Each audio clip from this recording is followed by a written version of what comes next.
We're back here with La Vida Las Vegas podcast, and we want to welcome back Katie. And can you tell us a little bit about what you do? And we have actually Antoinette here as a host today. So hi, Erica. Hi, Antoinette. I'm so excited to be here. I'm Katie. I'm a registered dietitian.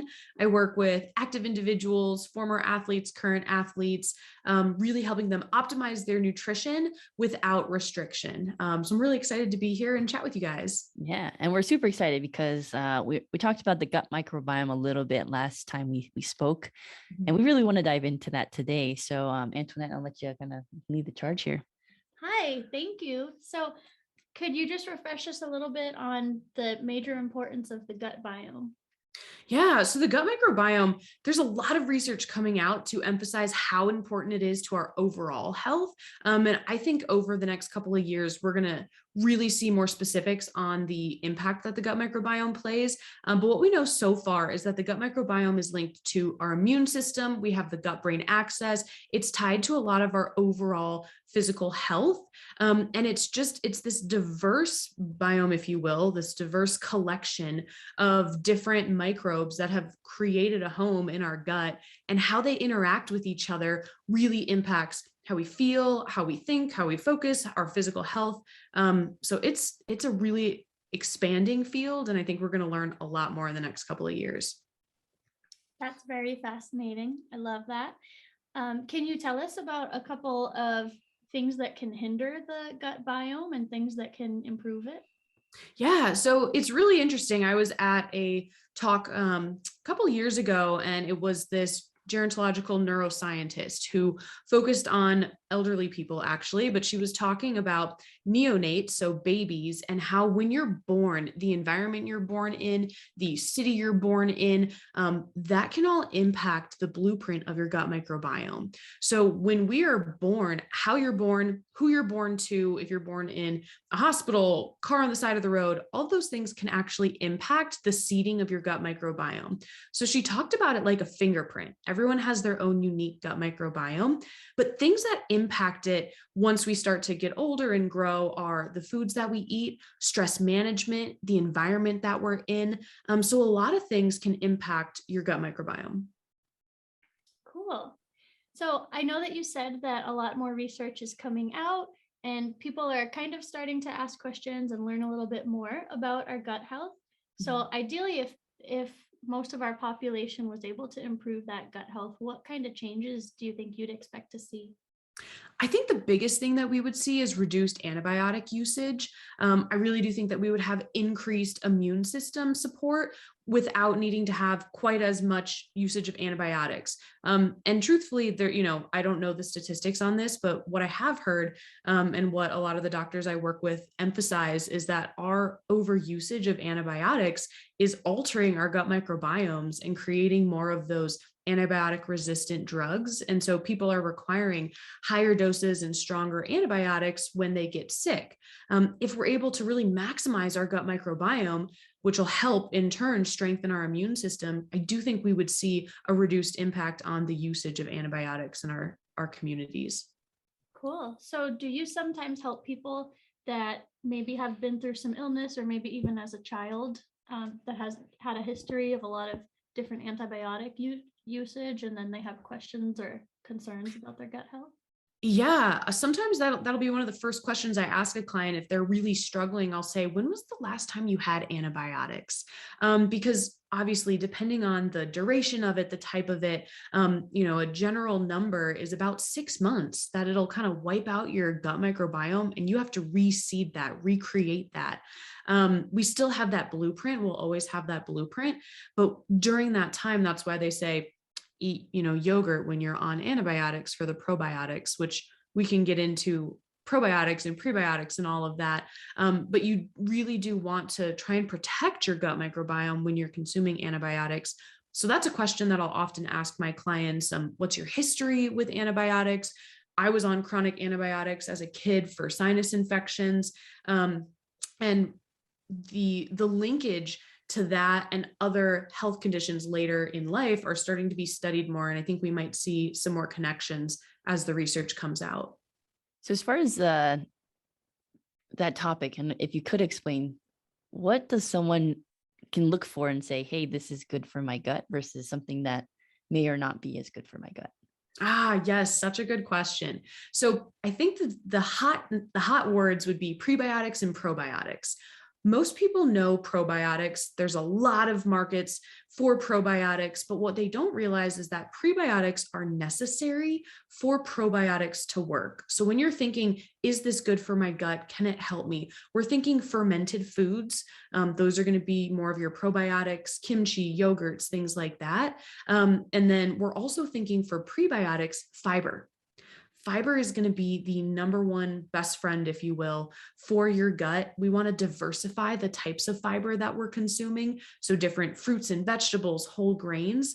If you're consuming fermented foods and you're consuming a wide variety of different types of fibers from different foods, you're doing a really good job of supporting your gut. So those would be things that I would look for. And you can't have a beneficial probiotic without making sure you have prebiotics. The way I explain this is prebiotics are the food that feeds the probiotic. So if I'm consuming probiotics, but I'm not taking any prebiotics to feed it, it's not really going to seed and diversify my gut microbiome. It's just going to kind of get washed out because there's nothing keeping it there. But if I eat probiotics and I eat prebiotics, then I'm going to be feeding those probiotics and I'm going to create a healthier gut environment. I got a little nerdy on you guys there. No, I love that. Loved it. I think there's another, so there are things too that you might assume, like something growing on your counter. Let's use like a sourdough starter or something, for example, right? It's growing on your counter and you're like, is this something that I can actually eat? Because it looks like dirty, right? It looks like it's like not actually good for you. So in that sense, how do you kind of tell on those things too? Is like if you were to look and see like, oh, that doesn't look like something that's actually edible, but you actually bake it. Like, what are the kind of things that you might, either a misconception that you'll probably see in something like that, like for leaving food out on the counter, for example? Like, how do you know for that safety? Yeah, that's such a good question.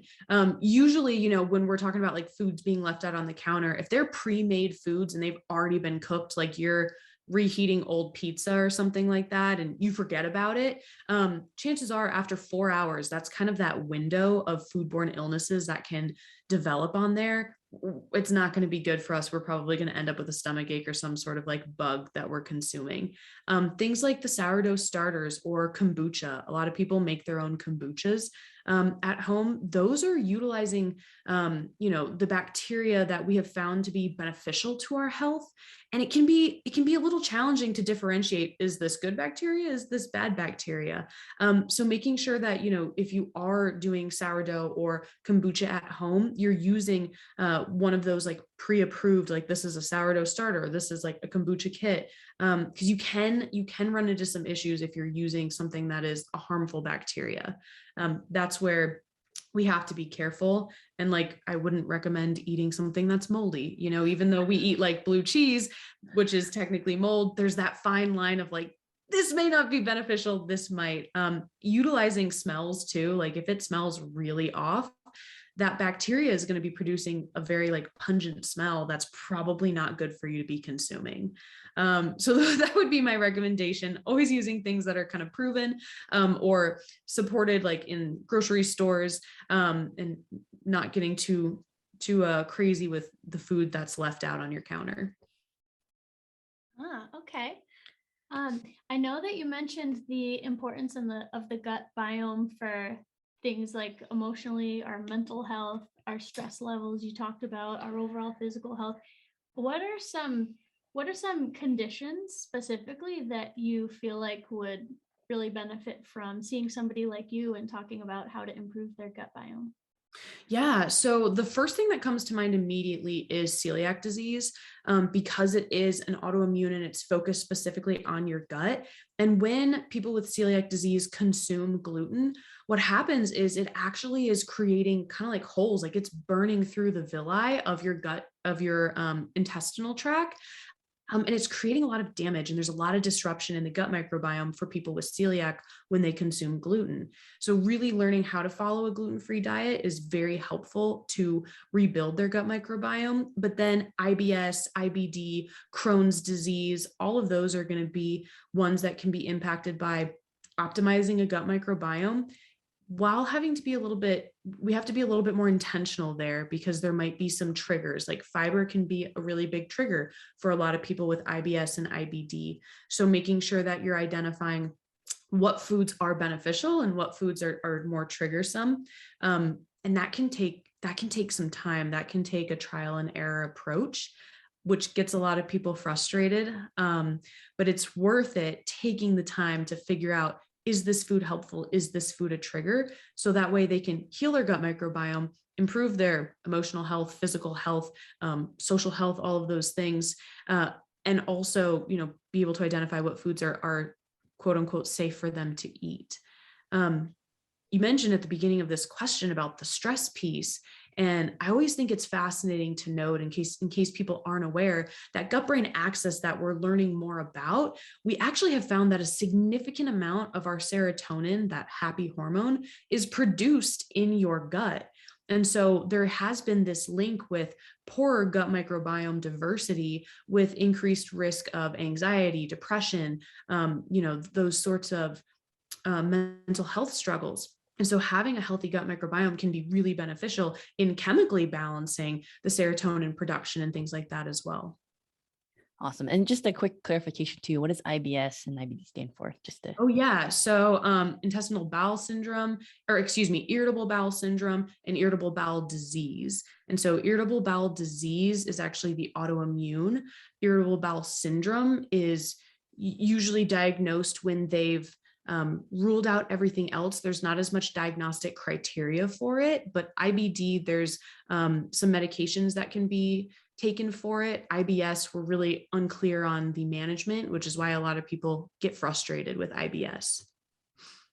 So I know that you brought up celiac disease a little bit. I know that gluten is sort of like a very hot topic. Do you have any insight on non-celiac gluten sensitivity, and sort of how common do you think that is? Yeah, I don't know if I would be able to put a percentage on it, but I do think that there's an increasing amount of non-celiac gluten sensitivity. I actually did some research on this in my master's, and it looked at the physiological response to people without celiac disease who suspected having non-celiac gluten sensitivity. And it showed that they had reduced production of the bile salts that were necessary for breaking it down. And so they did actually have increased digestive issues. I'm not sure how many people suffer from that, but I would say if you're struggling with gut issues and you've tried a myriad of things, that might be one of those things to throw in the mix for, is this going to help me if I do remove gluten from my diet? There's not a ton of research out there. I think we need more research out there to support that. And not everyone needs to be on a gluten-free diet, but there has been a lot of benefits for people who do have digestive issues and they don't know why, trialing removing gluten if it might be non-celiac gluten sensitivity. Okay. When people come to see you, do they typically have an understanding that they're going to talk to you about their gut biome? Or is that something that you typically introduce them to? I often introduce it to them. Sometimes they'll come to me and they say that they're having a GI issues, lots of bloating or things like that, and they're frustrated by it. But what I'll often say is like, okay, well, we need to talk about optimizing your gut. And they're like, well, I take a probiotic. They're usually taking like a pill or something like that. And I'm like, no, we need to do more than that. We need to look at the foods that you're consuming, your stress management, your sleep, all of these different things.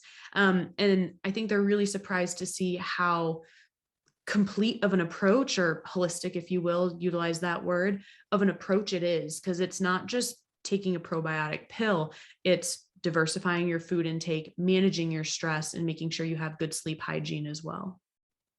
Great. So I have a question. You did bring up how important your gut biome in the beginning of life are.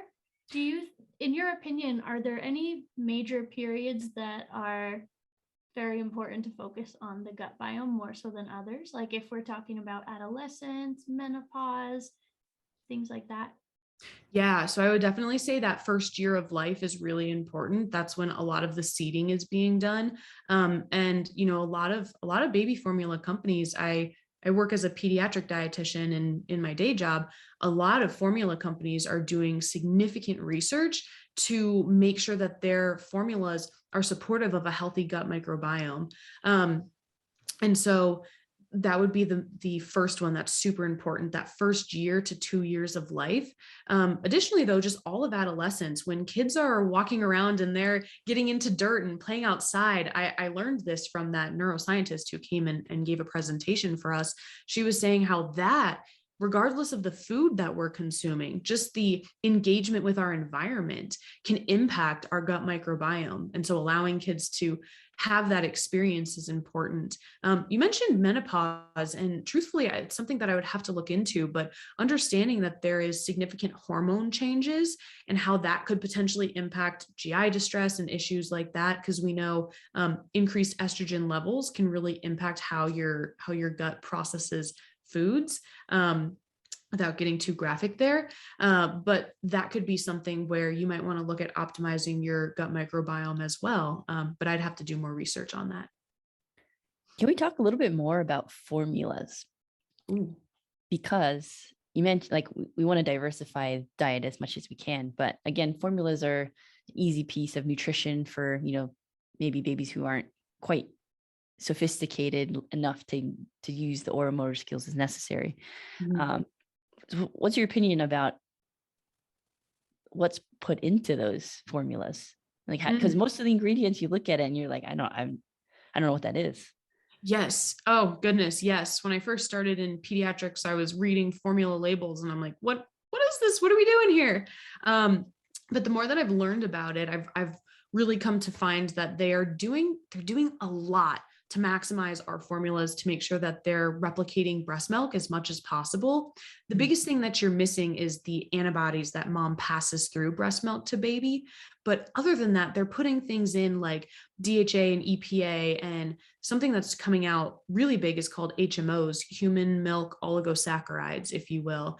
And what we've found with these HMOs is that they're most abundant in mother's breast milk. And so we're trying to replicate it in formulas, and that has been found to really impact gut microbiome, actually. And so they're trying to recreate the most common HMOs in mother's breast milk and put it into these formulas, so babies who are being formula fed have access to the benefits of HMOs. So there's a lot that goes on behind the scenes that I was unaware of before I started working in pediatrics, that they're doing in order to maximize the baby's health. But that would be where like environment and not necessarily keeping too clean of a sterile environment and all of that can be beneficial for baby as they're going through that first year of life. So I feel like registered dietitians are super underutilized. And personally, I see a lot of patients that I kind of wish were also seeing an RD sometimes. So I just had a question for you. If you could kind of change the landscape of the healthcare system and how people get to you, what would some ideas be? Ooh, my goodness, this is such a good question.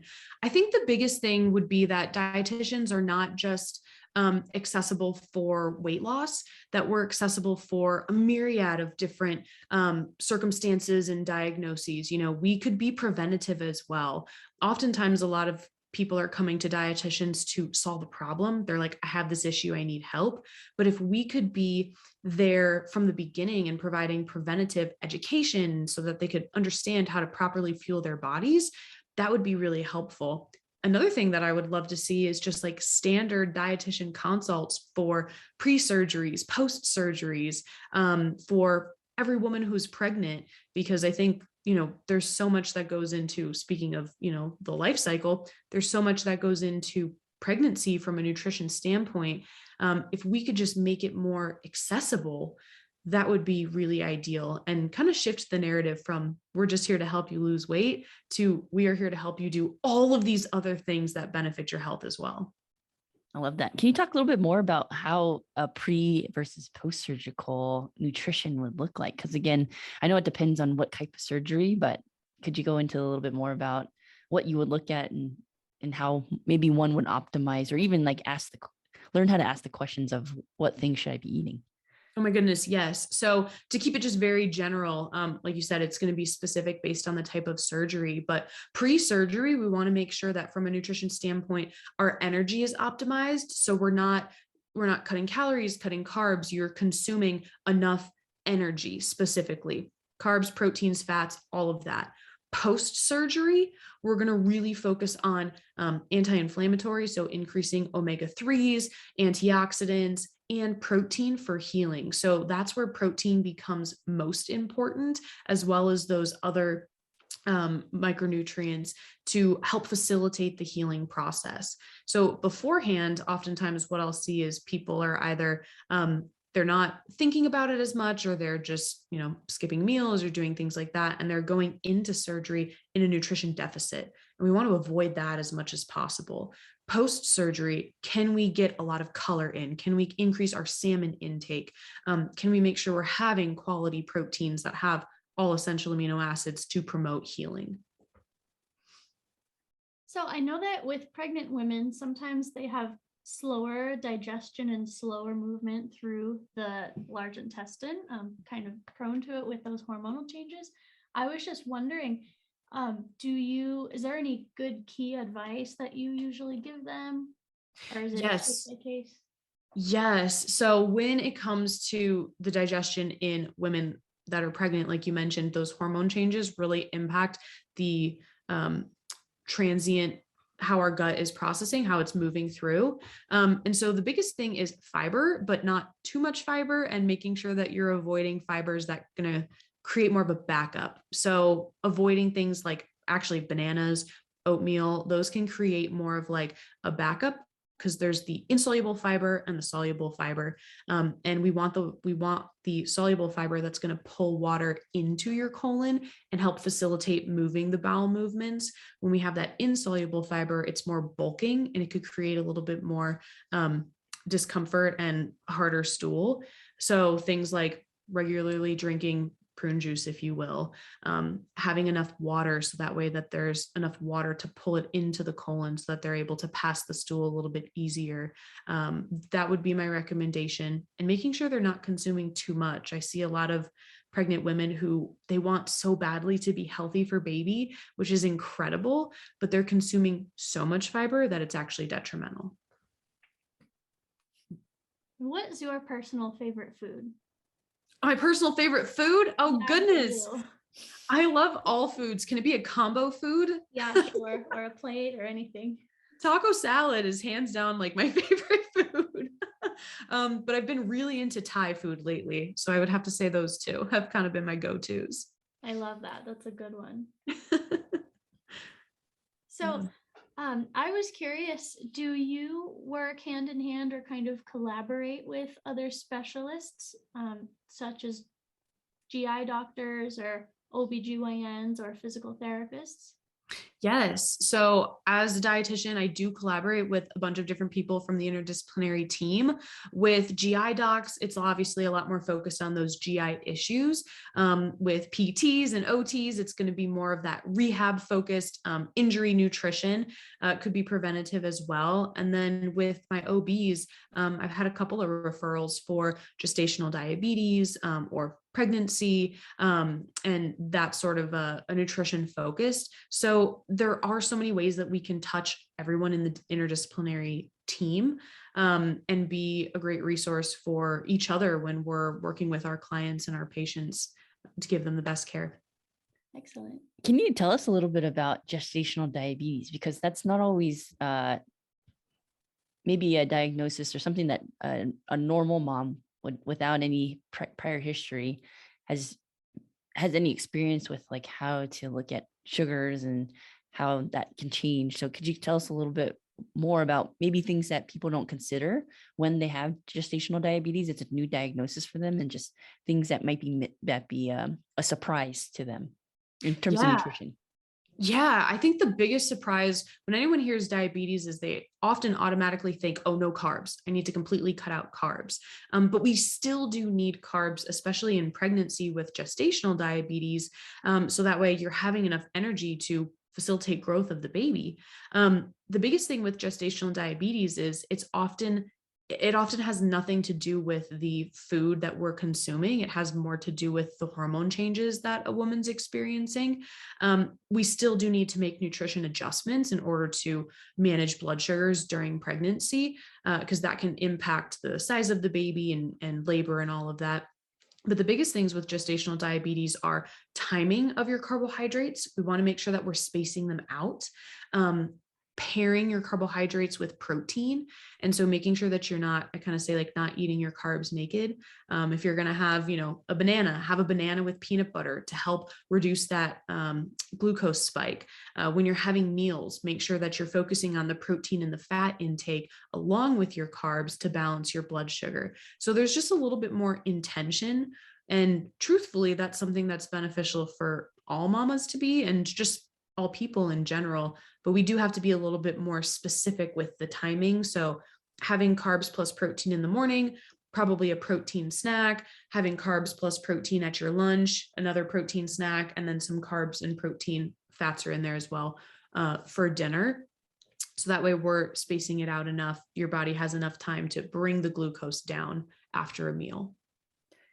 And so just as a regular nutrition timing standpoint too, is that something that, like, how much does that matter in a sense? Like how much you pair those together? So like you mentioned, I've heard from people, and then this is just the kind of wives' tale that you hear, that, oh, only certain things can be digested better versus other things, and you should eat only this type of protein and not eat anything else with it. Can you talk to us about how much does that really matter? The absorption of it is not going to be very different. What changes is the release of things. So let's say you have just a hamburger patty and you don't have any carbs with it. You're going to break it down. You're going to absorb everything. When you pair the carbs with it, how that changes, so now you've got your hamburger with a bun, is your blood sugar spikes a little bit more, but instead of it spiking really high from just eating the bun, you have the protein to help bring it down. But you're still going to absorb the same amounts from the same amount of amino acids from the burger. You're still going to break down the glucose and utilize the carbohydrates. It's just going to be slower. So you're not necessarily changing the absorption of it. You're just changing the way and timing that it's released. And the importance of that is going to really depend on what your goals are. If you're really active in the fitness world, you might want to be more focused on like pre-workout. We don't want to be eating protein, fat, and fiber because it's going to slow down the release of sugar. And you're going to go into your workout and be like, why is this so hard? But if you're not involved in as much fitness, if you're not doing as much physical activity or focused on fitness as one of your goals, then it's not going to matter as much if you have, a peanut butter sandwich in the middle of the day because you're not going to do your workout. So there is a lot of nuance there, but overall, it's not going to change the actual absorption of the foods. It will change the release of it, and how long that happens in your body. I love that. I love that explanation of it. I don't think I've actually really considered that as part of, as you think about like the pillars of overall. And one of the last things is typically nutrition timing is like what I've seen on certain different nutrition philosophies, if you will. Yeah.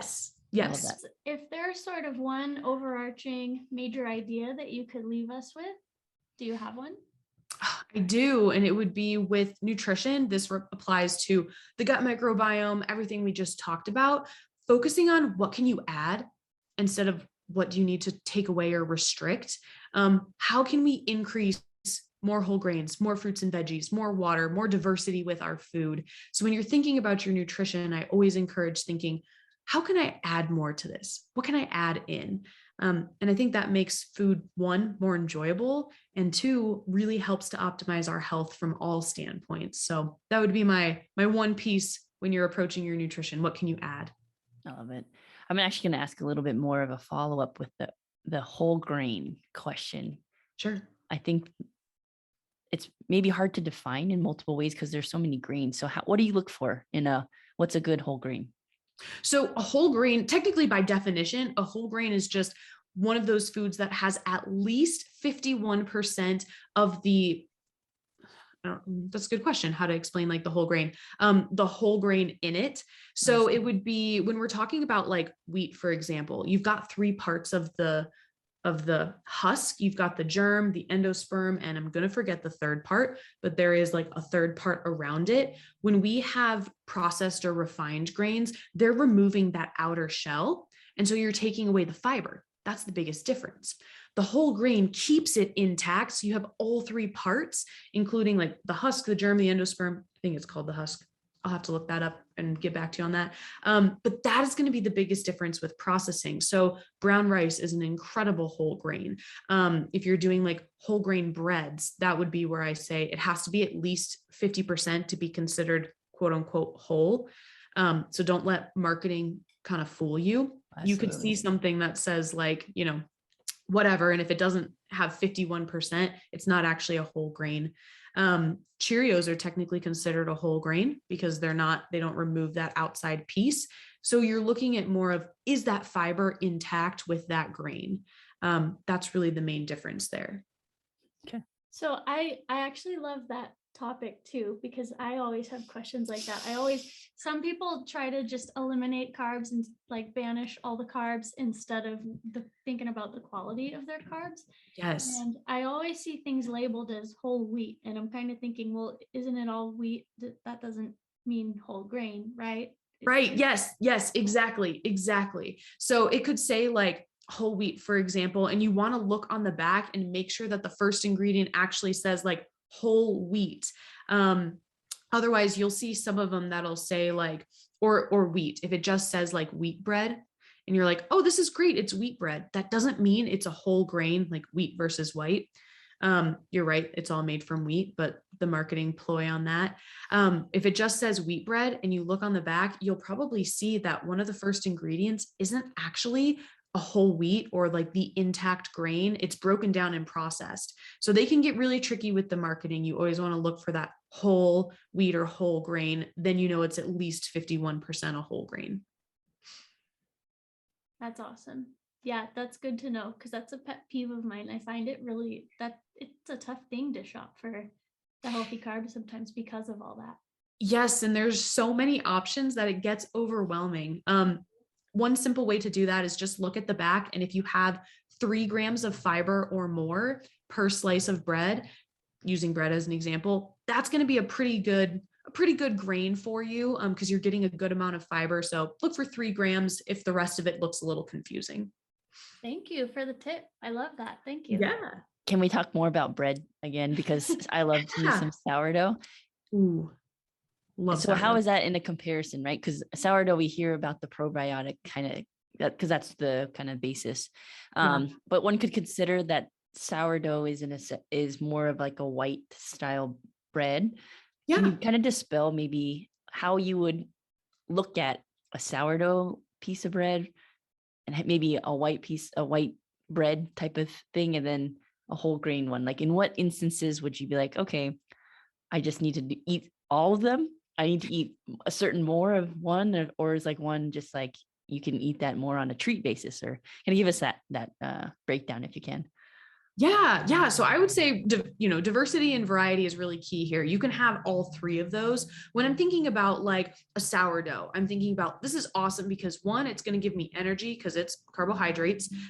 It's going to give me the probiotics from the starter, which is super exciting for my gut microbiome. And it's not going to be as challenging to break down, say I'm going to work out or I'm going to be running around or I'm having some GI distress this day. A sourdough is going to be an awesome option. If I'm thinking about white bread, my brain immediately goes to pre-workout, right? Like, let me just do some white bread with jelly on it. And like, that is a fantastic pre-workout snack. Just see your PRs happen. So okay, that would be when I'm recommending that. Yeah. There's also nothing wrong with, if that's what you have available to you, just eating that. But from more of like an intention standpoint, And then the whole grain, I'm going to think, okay, especially if someone's looking to lower cholesterol levels or just increase their fiber intake, or if this is like I'm having a sandwich for dinner, it's the end of the day, utilizing the opportunity to get in more whole grains with a whole grain / whole wheat bread. So those are just some examples of how you can utilize all three with intention, especially if you're looking to, optimize your nutrition. Man, I love that. I love that breakdown of it because you go to the store and it's just, there's like 30, 40 different types of bread. Yep. And again, it can be all on preference, but I think the way that you break it down too is having that diversity and knowing when and why you would use one versus the other if you're looking at it from a performance standpoint.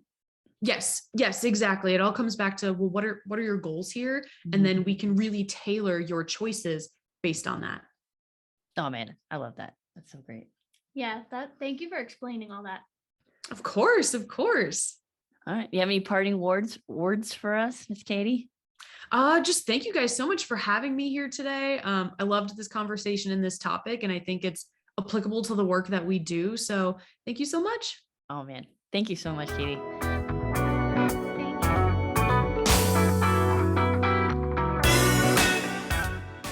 We'd like to thank you for listening to La Vida Las Vegas podcast. We hope you enjoyed the time with our guests as much as we did. It would help us out so much if you could share, subscribe, or review our podcast or any combination of the three. Thanks again, and remember to take care of yourself.